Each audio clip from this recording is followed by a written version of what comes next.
Hi friends, welcome back to my channel. Last time we were discussing about the medial aspect of cerebrum and today we will see the inferior surface of cerebrum.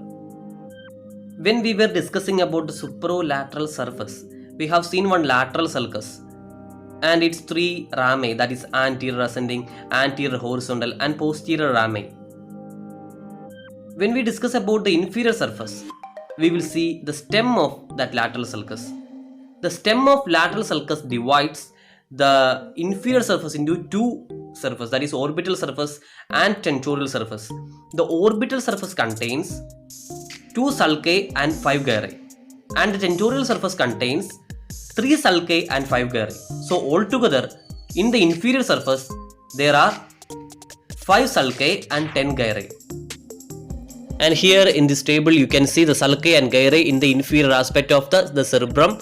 And for those sulci and gyri along with the O, the letter O, it belongs to the orbital surface, and those names along with the T belongs to the tentorial surface. So we can say the sulci present in the orbital surface are olfactory sulcus and orbital surface, and those sulci present in the tentorial surface are collateral sulcus, occipitotemporal sulcus and rhinal sulcus.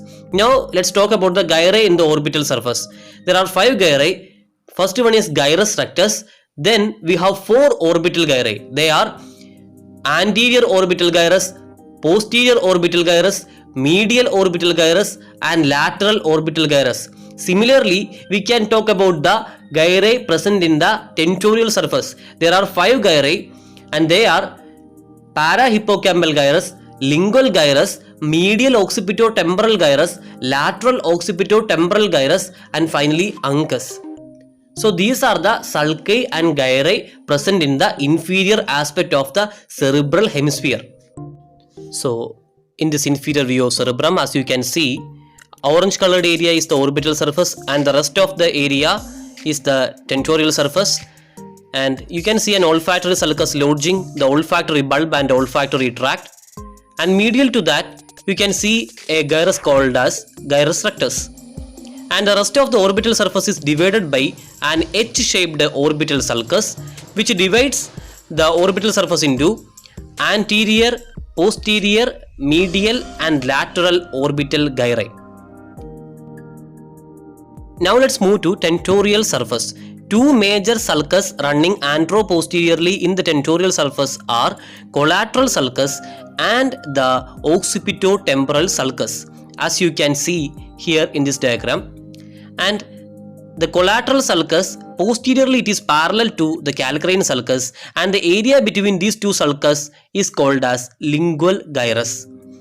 And anteriorly, this lingual gyrus is in continuous with the parahippocampal gyrus, and there is a hook-like anterior end for this parahippocampal gyrus, and that is limited laterally by a short rhinal sulcus.